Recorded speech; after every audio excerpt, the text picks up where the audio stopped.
Greetings, dear students. Welcome to this tutorial where we will discuss how to check if a thread is alive or not using the Executors API.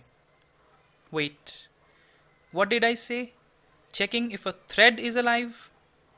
But are we really interested in knowing whether a thread is alive or not? Or are we interested in something else? Think about it. What does a thread do? It executes a task. When a thread is running, what does it mean? It means that our task is executing. And what does it mean to us when we say that the thread is done or terminated? It means that our task has been completed, or maybe our task has met with an exception, or perhaps our task was cancelled midway. So are we really interested in the thread, or are we interested in the task? It turns out that we are actually interested in our task and not the thread. A thread for us is just a helper construct that runs a sequence of our code in a separate parallel execution.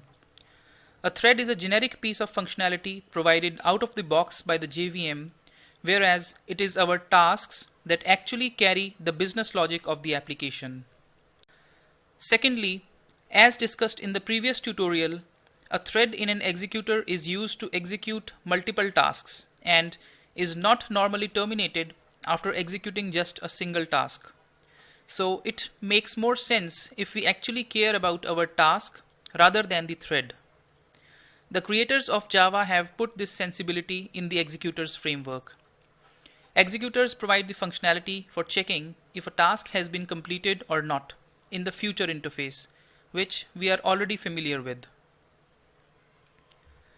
Future was used in the returning values from threads section. Future provides a method called isDone that returns a boolean. The return value of isDone is true if the task represented by the future has completed, irrespective of whether that task has completed successfully or with some exception, or it has been cancelled midway. IsDone will return false if the task has not been completed yet.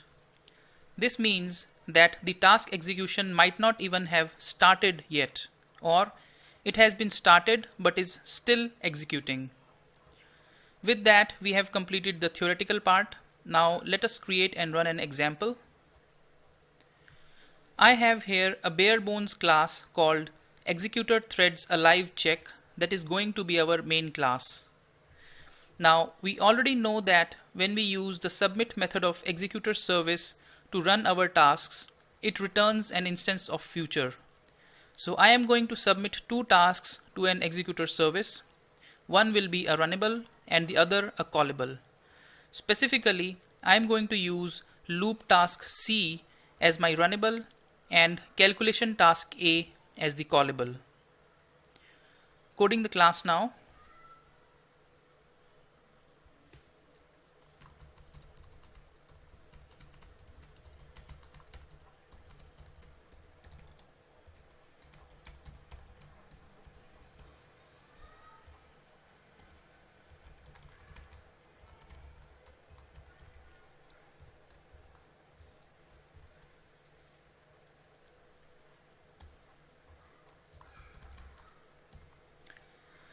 As a runnable does not return any value, we can say that we are not interested in the return type here.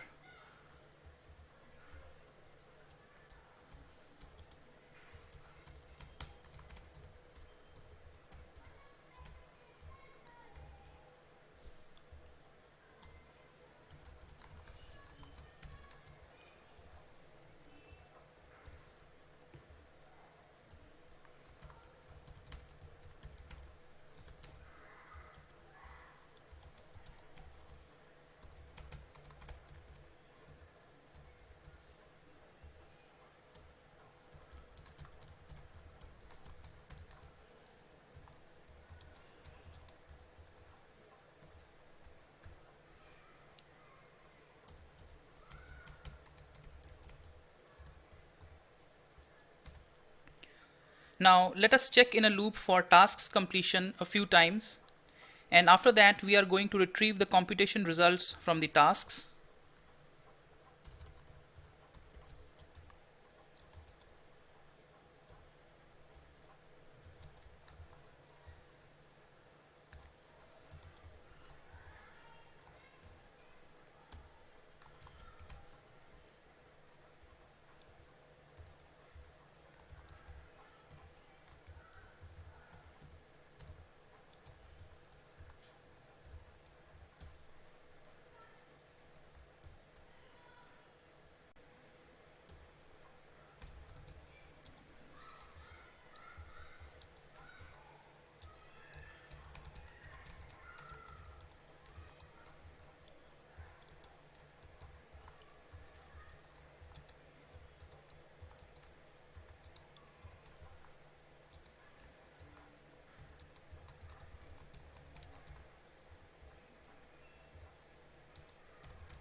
Let us also put an eye catcher here that says we are now going to retrieve the results.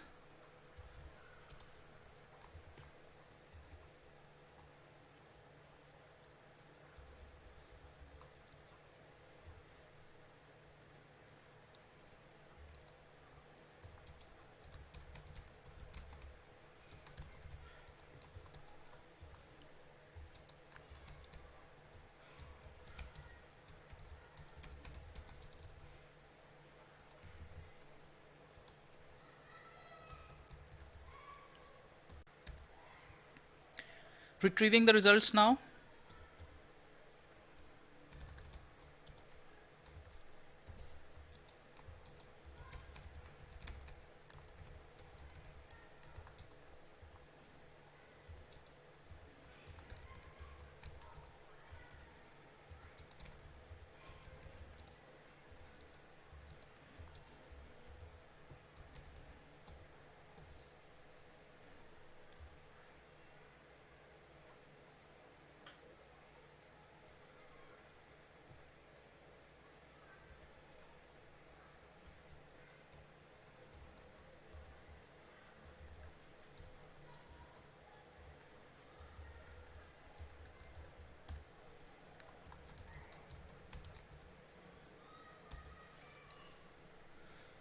Our class is ready now.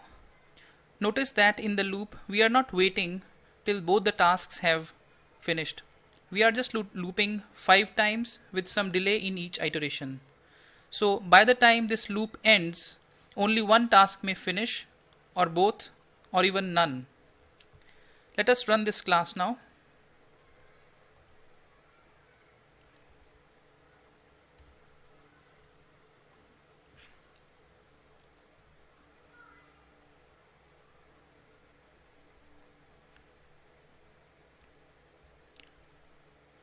We see that both the tasks have started executing in 2 different threads. When the control enters the loop, isDone returns false for both the tasks. That is, the tasks are still running. Then calc task A1 finishes, as this was a small task with only 700 milliseconds of sleep, and we get isDone as true for this task in subsequent iterations of the loop.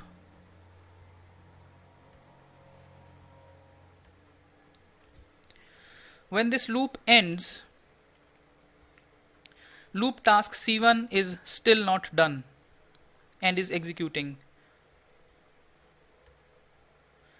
We then see the message regarding retrieving the results. But we do not see any result line immediately after this message. We are first trying to retrieve the result of loop task C1 here.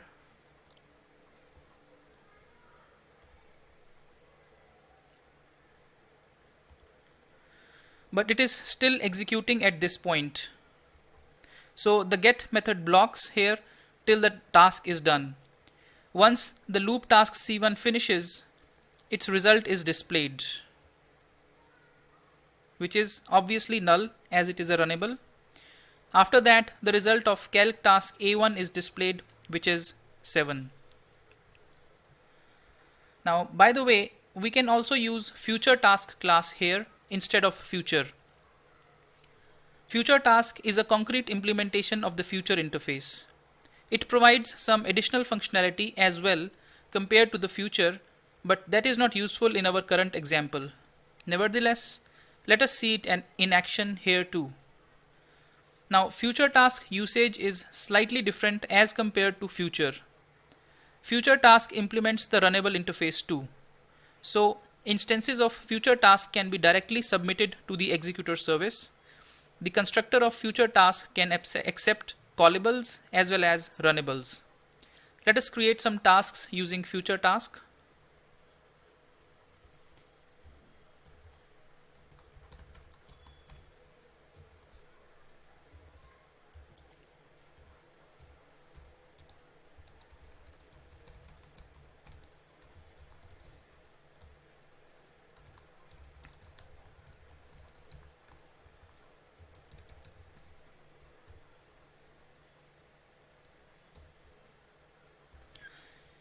In this task, we have used a runnable loop task C and have made this task return null. Future task can also return a result for runnable if desired. So let us have an example of that too.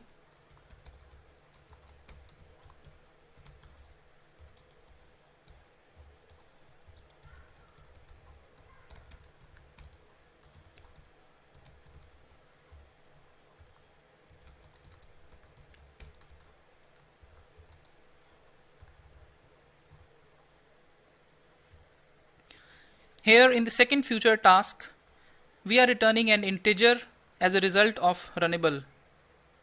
If you remember, we saw the same thing with future 2 in the returning values from threads section. Now let us create a callable future task as well.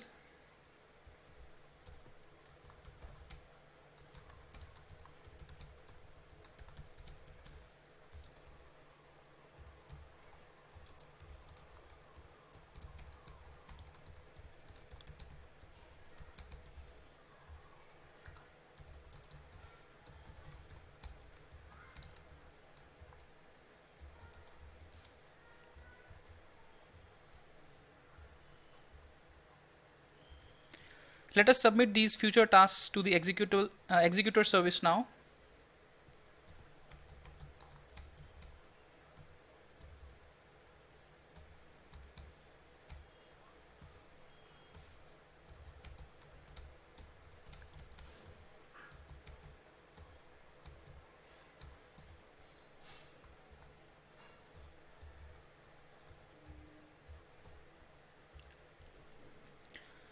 Updating the loop now.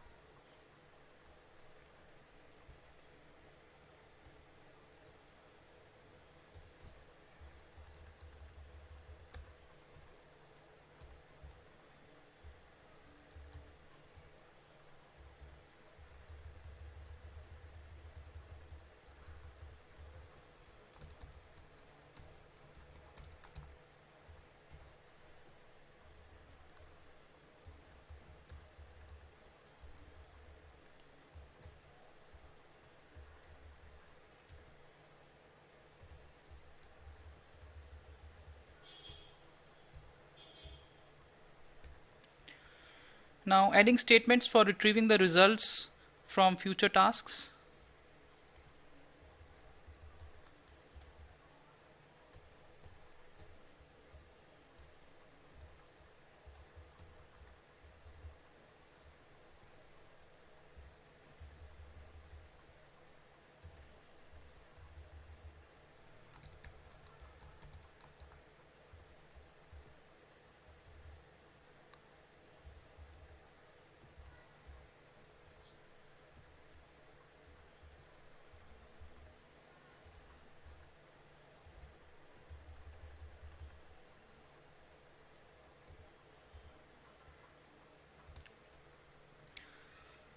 I think our updates are complete now. So let us run this class once again.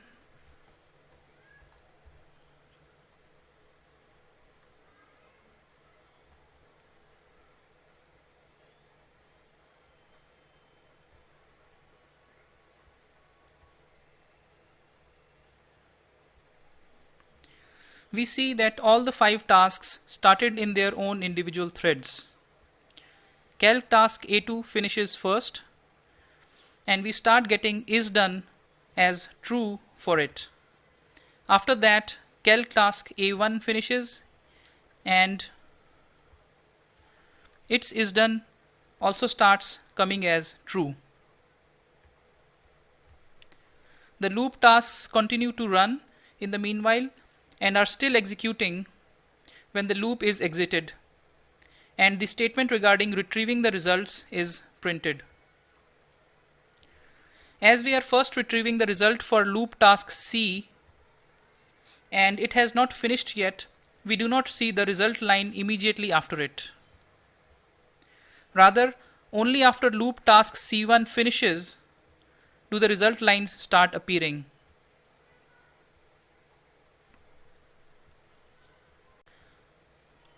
Also, notice that loop task C3, which is a runnable, returns the result 999 that we had set in the future task. Lastly, we see the message that the main thread has ended, and with it our program has also ended. That is all for this tutorial as well as this section. See you in the next section now. Bye.